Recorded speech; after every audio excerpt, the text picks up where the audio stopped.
Hey guys, just a reminder, this is not official medical advice or such. Please seek an appointment with a licensed medical provider.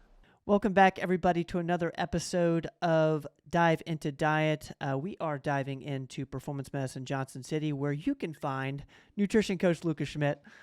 What's going on, man? I don't know. Thinking about proteolytics today. It's a fancy word. When are we not thinking about proteolytics? I don't know. You're crazy if you're not. No, we're talking about bromelain. First of all, for me and maybe the two other people who don't know what proteolytics means, what does that mean? There's probably more than two people, and until recently, I didn't know what it was. But what is proteolytic means it breaks down proteins. It's something that reduces the protein to its amino acids so it can better be used. So I'm sure a biologist would give you a more thorough and better definition, but I'm not a biologist. I like to do things in layman's terms because that's what I am, a layman. Well, let's keep it layman's terms. We're talking bromelain today. Bromelain. Let's talk about it, man. What comes to your mind when you think bromelain? Pineapple. Okay.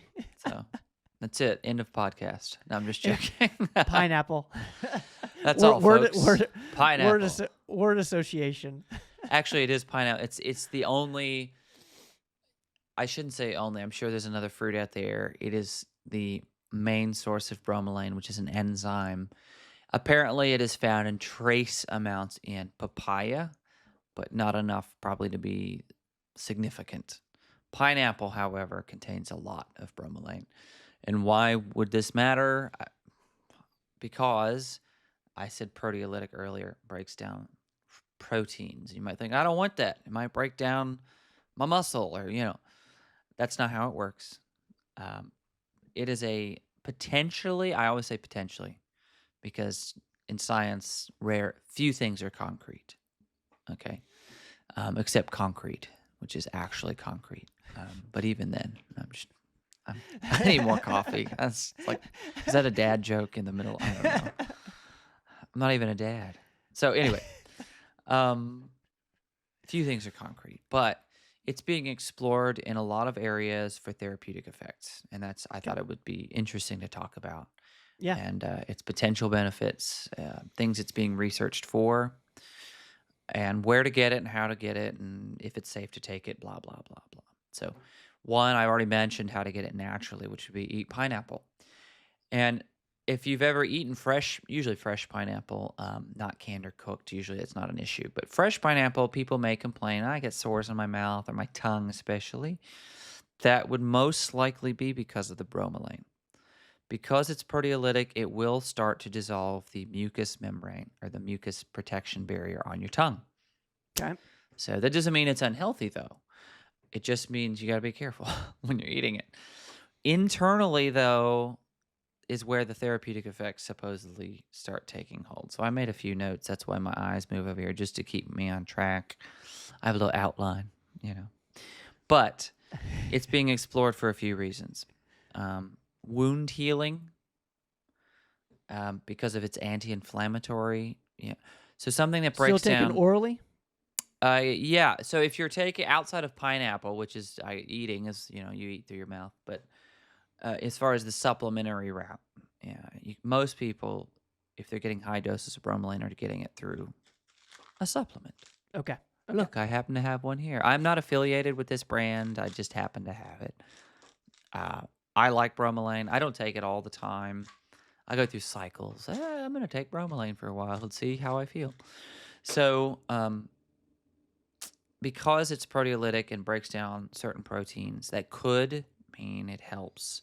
It's been shown in some research, some good research too, not just, I've mentioned this in other podcasts, associative research, survey research, nonsense, clinical research to help with spike proteins, which are inflammatory proteins and things like that. It's also, I learned a new word, hopefully I pronounce it properly, when I was researching bromelain to brush up on it. Fibrinolytic, which is fun, which helps to break down blood clots. Interesting. So, okay. So yeah, it's being explored for that purpose as well. Okay. There we So go. it's being explored for burn victim recovery because it helps break down and eat up dead skin and dead tissue, which Hmm. when you get severe burns, you have dead tissue that's sort of trapped externally, but in the injury itself, causing a lot of pain. So they and because of its anti-inflammatory properties, it's being used as a potential pain reliever, which I think it's in our Dr. Rogers' pain formula probably has bromelain in it. Is that correct? It is correct. It does Okay. have bromelain. Yeah. So arthritics, people with arthritis, sometimes some doctors will recommend, hey, try this. It's a lot gentler than a pharmaceutical. It's not as hard on your system. That being said, because of these effects, actually, you know what? I wanted to mention, I almost missed something in my notes. This is really cool. It's being researched right now as a potential um, aid for antibiotics, meaning it's being explored to enhance their effect, making them more potent at killing the bacterial infections. Really? Yeah, it somehow either because it helps break down or metabolize the antibiotic or some other property. It's being shown in some research to increase the absorption of the antibiotic. We're dealing with apparently a growing problem with antibiotic resistant infections. This is a Right. growing phenomenon.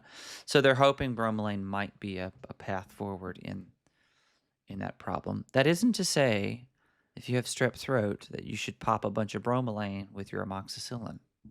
I am not a physician. I'm merely telling you this is what it's being researched for. So don't think, oh, I'm gonna take my Z-Pack and take enormous amounts of bromelain and I'll be fine. I'm not don't do that. No, Okay. Don't. This is a research area right now. I just thought it was cool. that's interesting. So that being said, let's talk about contraindications. So reasons maybe you shouldn't take bromelain or you shouldn't be eating pineapple, I guess.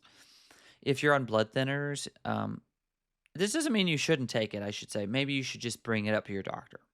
Okay. Whoever prescribed you the blood thinner, for whatever reason, you should say, can I take bromelain? Is it going to hurt me? Because it can interfere with clotting, blood clotting, which clotting is a healthy thing as well. It's just too much is dangerous.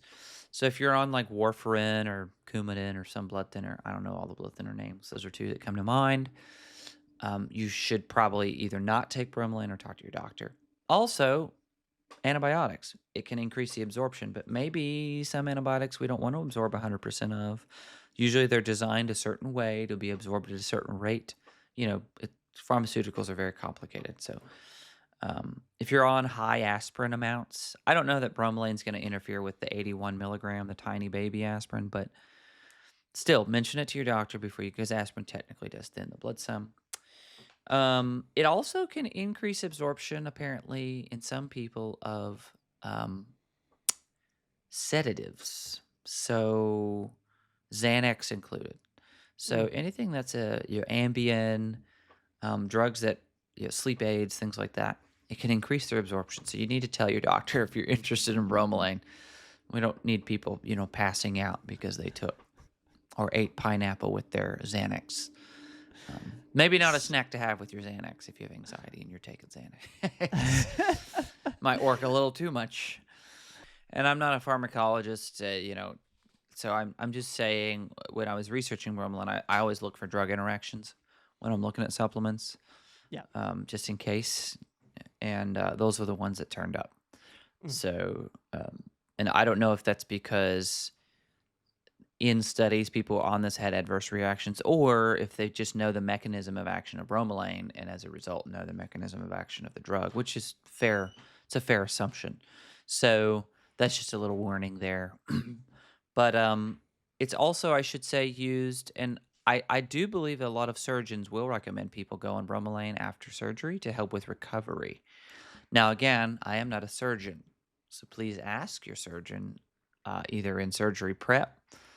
They usually go through everything you're going to experience, et cetera, what to expect before your surgeries.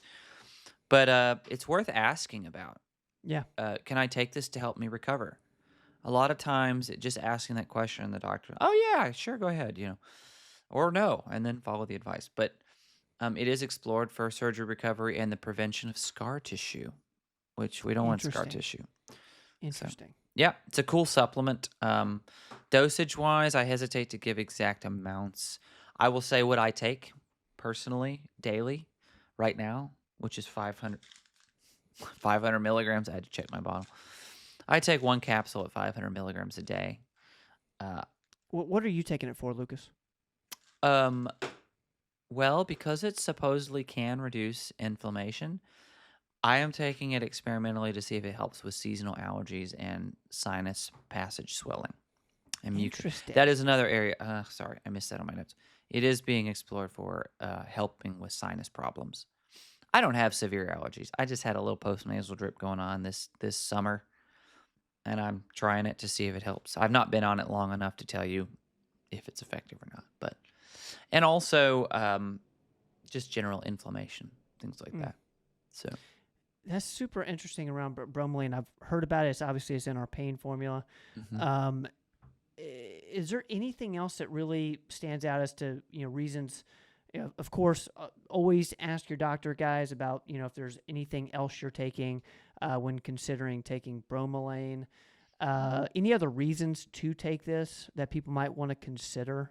Any cool attributes that you love? It supposedly helps with gum pain and infection. So if you have gum disease or